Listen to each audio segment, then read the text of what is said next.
And we're live, honey. Hey guys. Hey guys.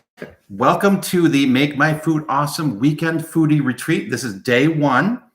And we have a couple recipes that we're going to be sharing over the next couple days. Today's going to be a fun one. It's one of our favorite ones. Yeah, we're going to be making some hummus today, homemade hummus, using things from the pantry and some things from the refrigerator as well. Exactly. And the nice thing is for those of you who do collect the dry beans and keep them in your pantry like we do, I have a huge stash.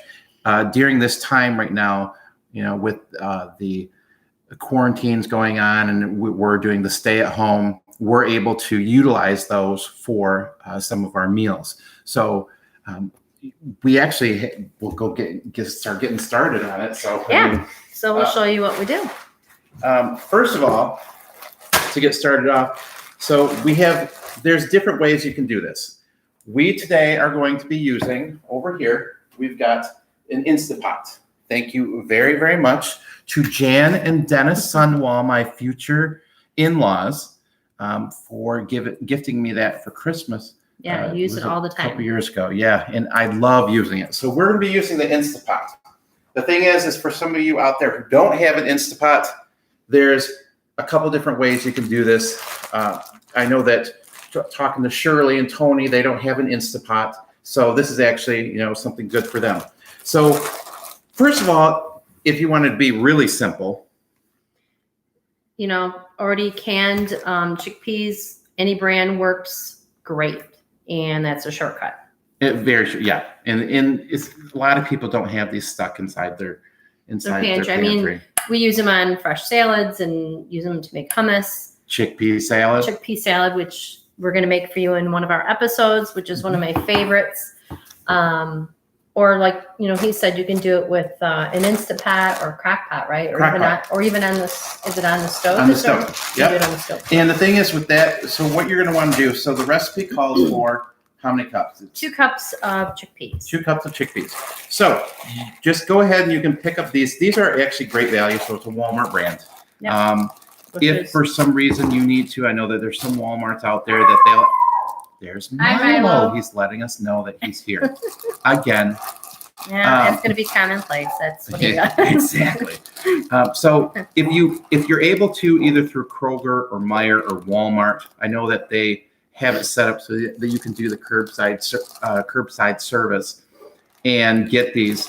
They generally, Walmart has these in stock right now. It's hit and miss. I'm trying to get them. In most stores, it's hit and miss, and I know there's backups. So yes. if you're looking to make this, or you need to go grocery shopping, I guess our best advice from what we're learning is plan a couple days ahead of time when you want to put in your order, because there are 3 to 4 day waits in a lot of areas with pretty much every grocery store. So just plan ahead. Yep. Get it. We actually, I just started another list for us. So we actually have our list going for our groceries that we're going to be needing. So you start off with your chickpeas, and the 2 other ways that you can do it, like I was saying, is if you use a crock pot. A lot of people have crock pots. Yep. You're going to want to soak these overnight. You're going to do it in a brined water, and just put a little bit of salt in there, and you brine those overnight, soak them a good 12 hours, and that actually makes it so that when you're doing the cooking on the stovetop or in the crock pot, so that they actually get to a softer consistency. Right. So with these, once they're soaked, you take them, you put them in your crock pot, you put water in there about 2 inches over the top of them, and you're going to cook those for 4 hours on high.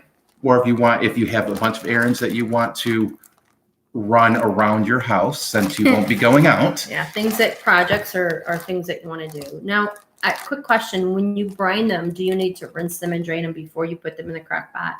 If you soak them overnight, you should rinse them. Period. Rinse them and drain them. Period. Okay. And you don't want to. Yes. I wanted people to drain. Know what you should do before you put it in the crock pot or your saucepan if you're going to heat them that way. Exactly. Yep. Drain all the water off. Rinse them really good. There's a lot of times with all beans, there's little tiny pieces of the shell in there, so you want to get that off of there.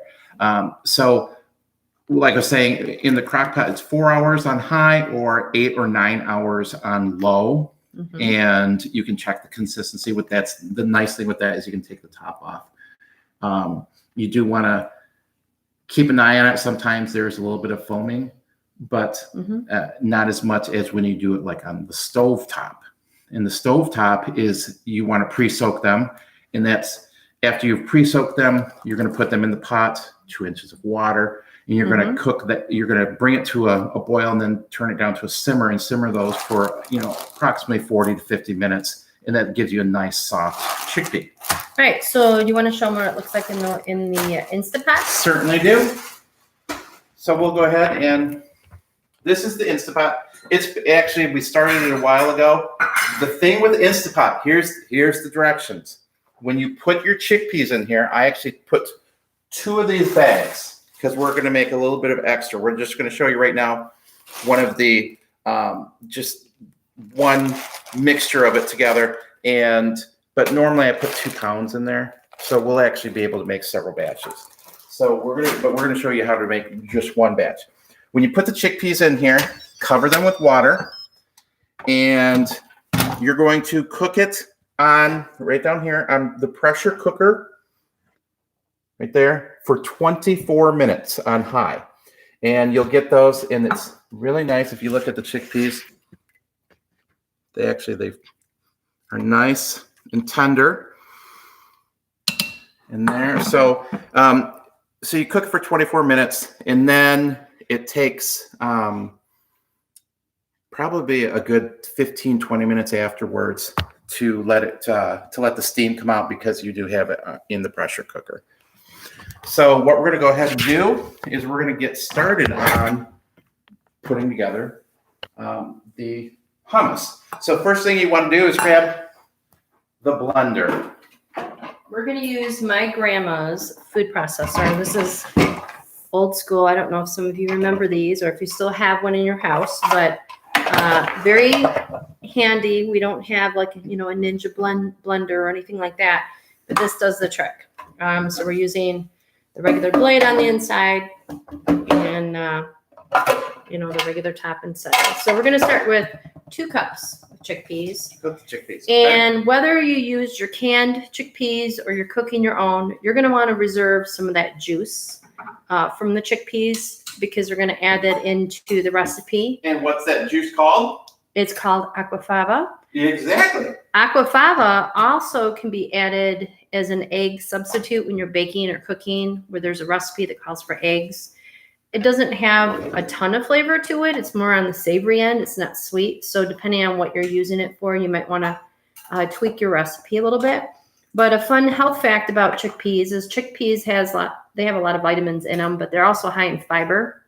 And that fiber is good for heart health. It helps actually break down cholesterol in the bloodstream, blood levels, and helps lower that if you regularly eat it in your diet. So the fiber in the bean or the legume is actually really, really good for the heart. So the other thing is I know that a lot of people who sit there and they talk about, where do people who are doing a plant-based diet, where do they get their protein from? Mm-hmm.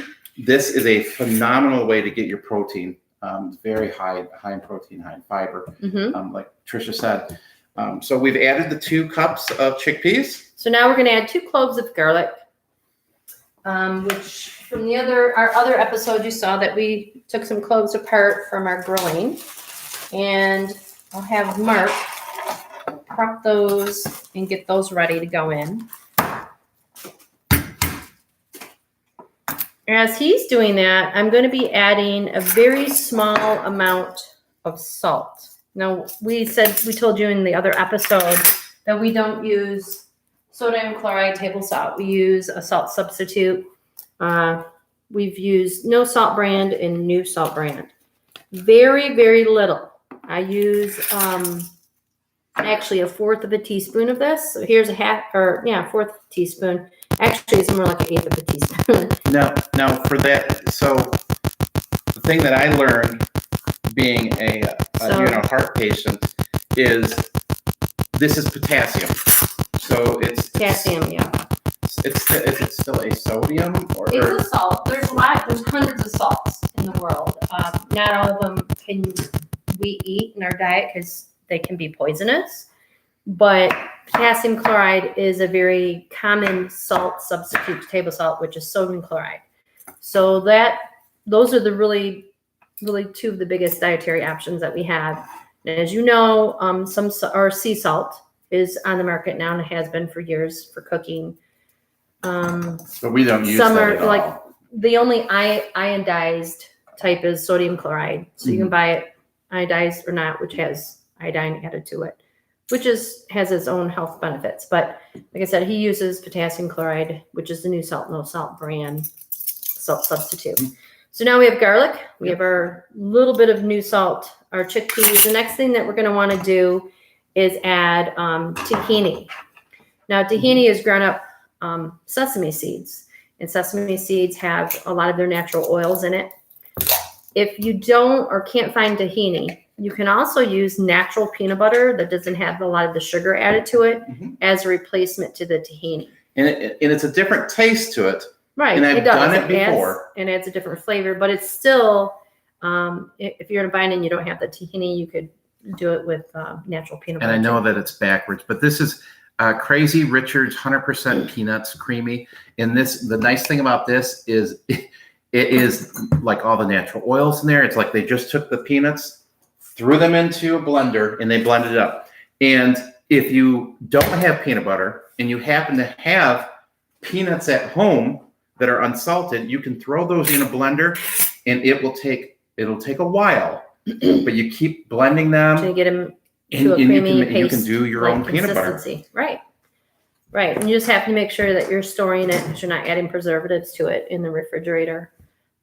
So it will keep. Oh, you know what we forgot to tell them? What?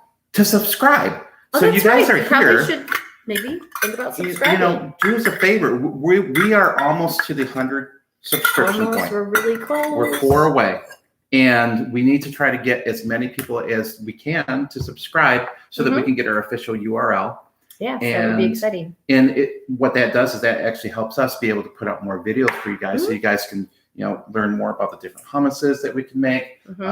And then the other fun treats that we have coming up, which is going to be a lot of fun. Yeah. So how much? A third of a cup of tahini. Third of a cup? And as he's doing that, I'm going to be chopping my lemon in half. We're going to want to add 6 tablespoons of freshly squeezed lemon juice. You can use lemon juice that's already in the container. Again, but we like to use the fresh garlic in the juice. It gives a little bit of a different flavor. But what you want to make sure that you do is obviously we soap and water washed this for 20 seconds really well. Did this with all the fresh fruit and things that, vegetables that we're using. But you're going to want to take your lemon and you're going to roll it using the palm of your hand against your counter. It helps soften up the flesh on the inside. So when you cut it in half and you go to squeeze it to juice it, it helps that process, and you'll get more juice out of your fruit at that point. And you also did something. You asked me to set them out too. Yeah, we had them in the fridge, and I said, well, set them out. I want them room temperature. Also, they're easier to work with when they're warmer.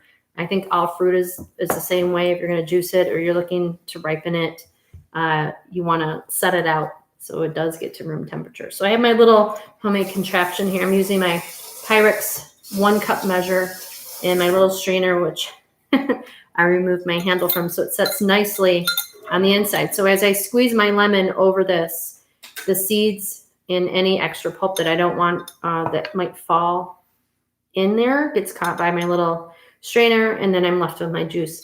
Now, being the science geek that I am, 6 tablespoons is actually 1/4 of a cup. So I'm going to squeeze both sides of my lemon in until I reach my 1/4 mark on the measuring cup here. I'm your mark, though. So, honey, will you go ahead and just chop that in half for me, being that you have the knife. And there we go. And you guys can see. Nice lemon. Woo. It smells great, too, actually. Fresh lemon. Wow, these are harder to squeeze than I thought it would be. There we go. So, yes, all my seeds are getting caught on the inside. Do you want me to squeeze the other one? Or you got it? I'm going to get him started. Mr. Strongman over here might have to help me out. Because I'm trying not to squirt the juice all over the counter as well. I'm trying to capture all the juice that I can in this. So it's going to take me a minute or so. I was looking for just give me a spoon out. I can normally squish it. I have a gadget that I use for that, but that's fine. He'll continue. I'll actually. And the one thing that I do. Because my hands are pretty, messy now. Yeah. The one thing that I do also is I'll cup my hand like this sometimes too, because that'll also help you get some of the seeds as they come out. So yeah. And thankfully, if we don't have enough from. Well, I have another lemon. I could go, So and you can still use if you don't have the fresh. We just wanted to use these up so they didn't go to waste. But if you don't have the fresh lemon, you can use your lemon that you get in your little bottles at your grocery stores for that as well. A lot of seeds in these guys. I know we're just shy of 1/4 of a cup, so I'm going to wash our second lemon so we can squeeze that. We'll probably only need to use one more lemon half to do that. It depends on the size of your lemon, how much juice they produce. I don't think they can hear you very well, but there we go, honey. I said. We're probably only going to need a half of this lemon to get our 1/4 cup of lemon juice. And again, it depends on how big your lemon is and how juicy they are, how ripe. So I'm going to go ahead and roll the lemon. This one's actually a little softer than the other lemon, so we might get, this one might be easier to juice. All right. Just go ahead and cut that in half. Oh yeah, it is a lot softer. I think we're gonna. Yep, we're actually at the 1/4 juice level now, so that works really well. I have not seen this many seeds in a lemon like that. That's a lot of seeds. All right, here you and go. something else that that's good for lemons if you need to use it up too is if you're trying to, if you have some fruits or veggies that you're chopping up, you can add a little bit of your lemon juice to that, and that will actually, the acid will help keep it from spoiling or turning out. Color. You want Yeah. Now we have to be careful. We're gonna probably have to reuse this paper towel a couple times because we're trying to conserve them because it's kind of hard to find them. So there's our juice. I'm going to pour that in. Now we're going to want to carefully get a little bit of, we're going to spoon some of the juice from the Instant Pot, spoon it into this container because we're going to want to add that aquafaba to the mix. It allows the paste like consistency that you're going to create for your hummus. It will allow it not to be quite as thick. It makes it a little more creamy, easier to, spoon out or use when you're dipping your bread or your vegetables into it, or spreading it on, say, a sandwich or a wrap that you're going to make. And it imparts that. That's about all we need. Right, but it does impart some chickpea flavor. Well, yeah, it adds to the flavor. So again, we have about 1/4 of a cup of the juice in here. Don't add it all in at once. You're going to add as you are processing it to see if you need to add less or more. It's going to depend on your mixture. Now our beans are a little bit warm still, and our aquafaba is a little warm. So that usually, if you're going to be making this, they might be room temperature or not. So just be careful if you're working with hot liquids or the hot beans not to burn yourself when you're mixing them. So also, if we add about 2 tablespoons of the aquafaba. Like I said, you might add more or less depending on the consistency of your hummus. Now, if you want to make a spicy hummus, you can add about 8 dashes of your favorite hot sauce.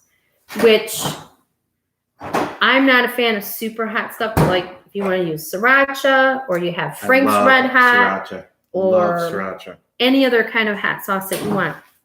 Also, you can add roasted red peppers to this if you had some. What other toppings? Or just more like, you know. I like taking it, and once it's done and you have it in the bowl, you can take some of your garlic. I thought we don't have Our pre-chopped garlic. Pre-chopped garlic. You can add in Yeah, the that's top, the top. with a little bit of olive oil when you're done to dress it up. So I'm going to go ahead and spoon in 2 tablespoons of this liquid first, and then we're going to food process it. And yes, it's going to get loud here for a minute. So we apologize for that, but all right, here we go.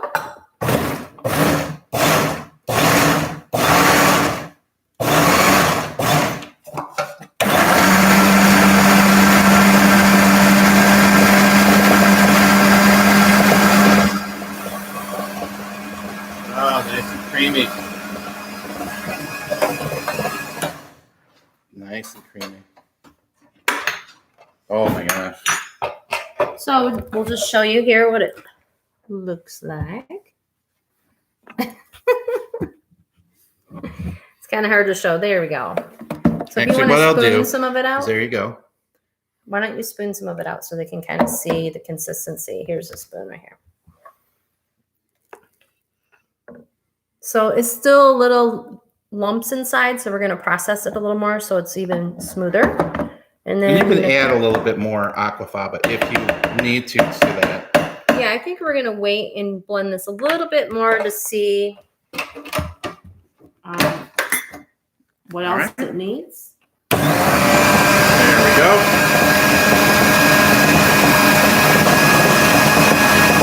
Subscribe. If you're not subscribed. Get your friends to subscribe. Almost there.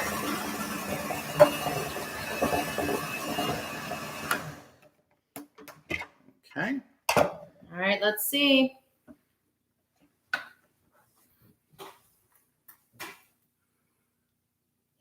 So again, you can still see some of the little flecks of granules. granules if you want of your chickpeas.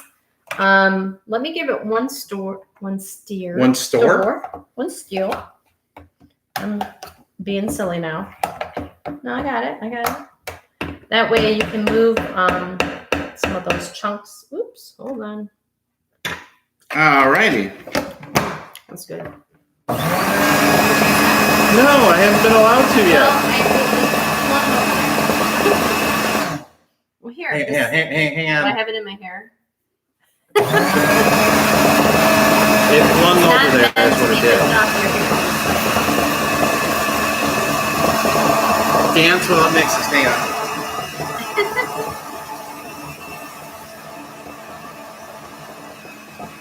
Okay, anyway. All right. So there we go. That was called the hummus dance. We just made that up. All right. Oh yeah, this is quite a bit smoother.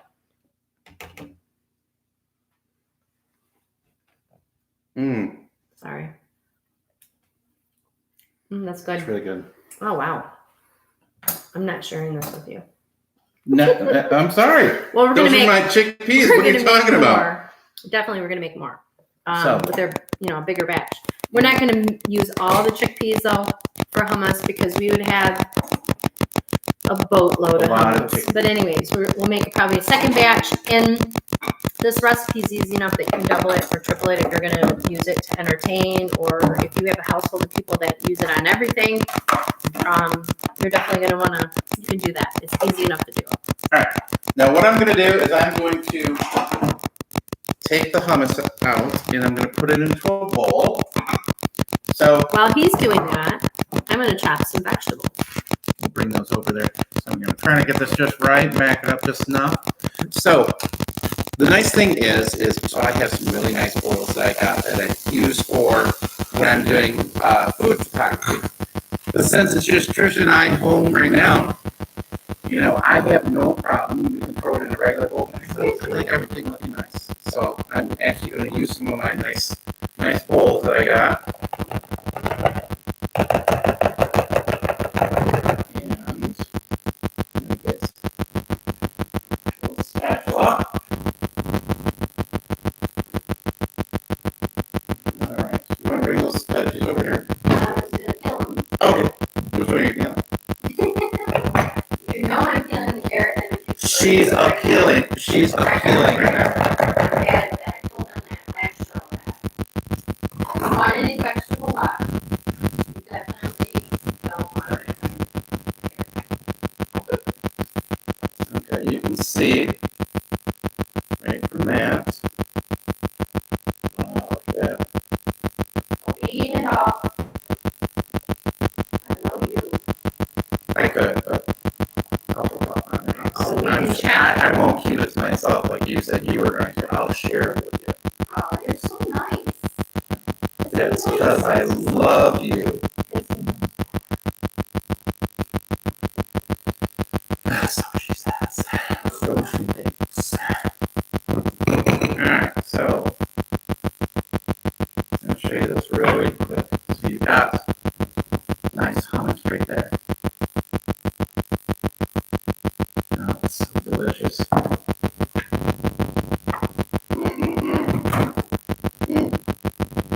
Now something that you like your garlic, right? Oh, yeah. So I hope you don't mind. I believe it's in the door. So a little bit of minced garlic. And I'm just going to put that on top.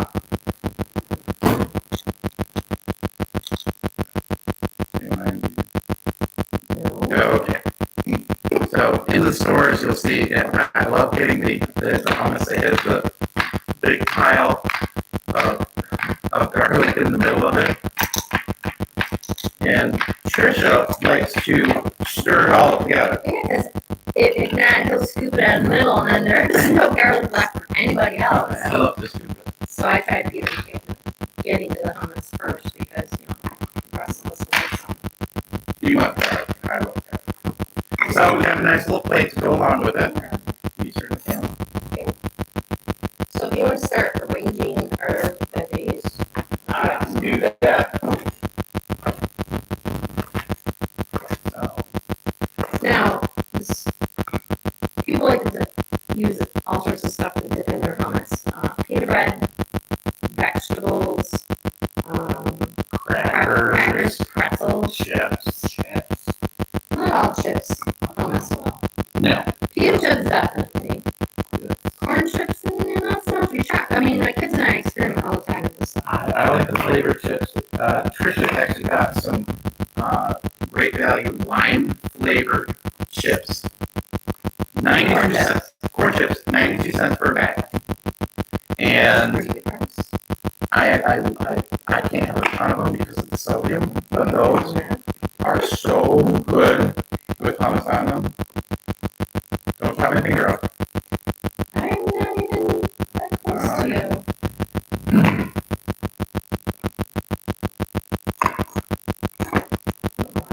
Okay.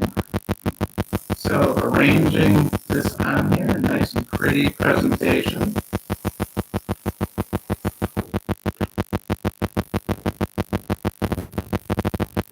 We don't have a ton of celery, but like I said, use what you have, use it up. Oh, you got it.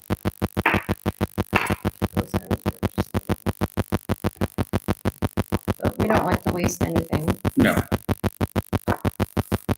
And like we were saying, make sure as you're starting to see your supplies deplete, make a list.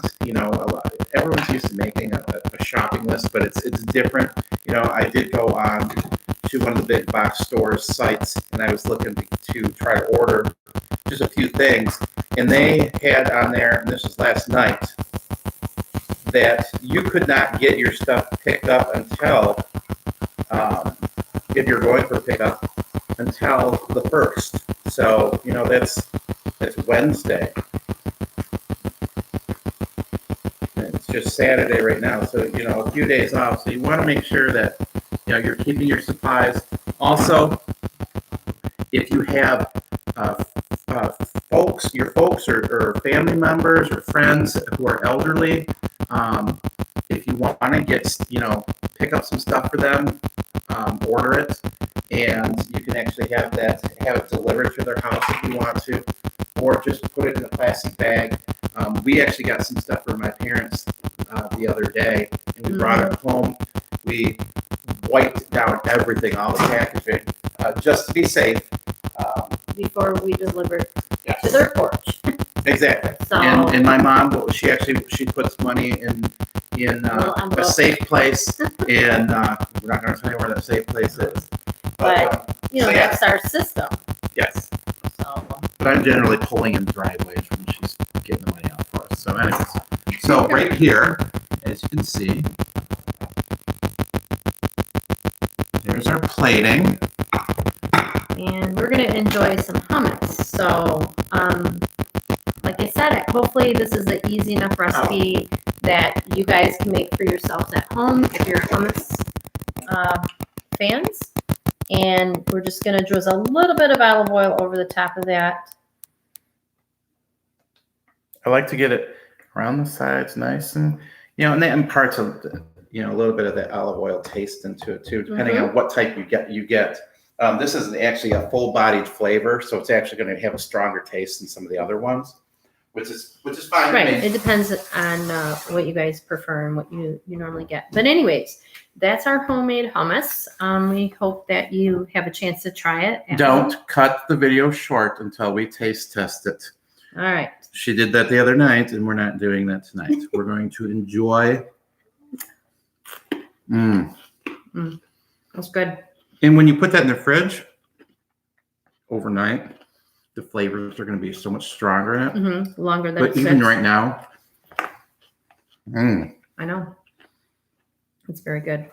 Some of the best hummus. So did you want to tell them about our show? Oh, that's right. So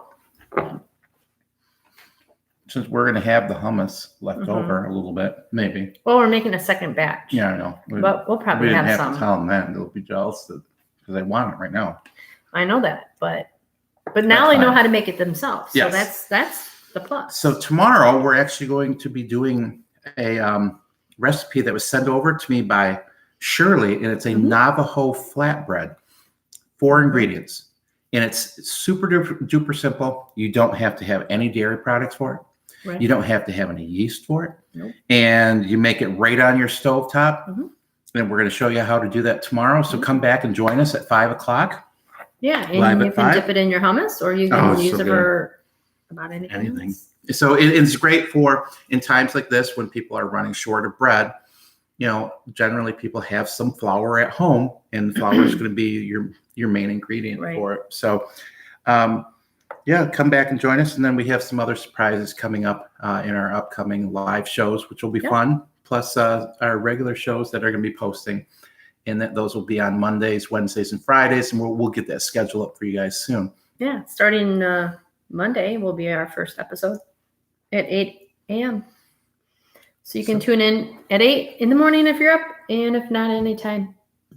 After that. She's got some issues. It's probably the hummus. She'll say it's the hummus. It is. It's the garlic. Well, actually, it's the cucumber that doesn't like me. But anyway, I like it. Anyways, guys. All right. So, we'll see you later. Bye. I lied. I'll share it with you. Yeah, you better. All right, guys. See you guys later. Bye, guys.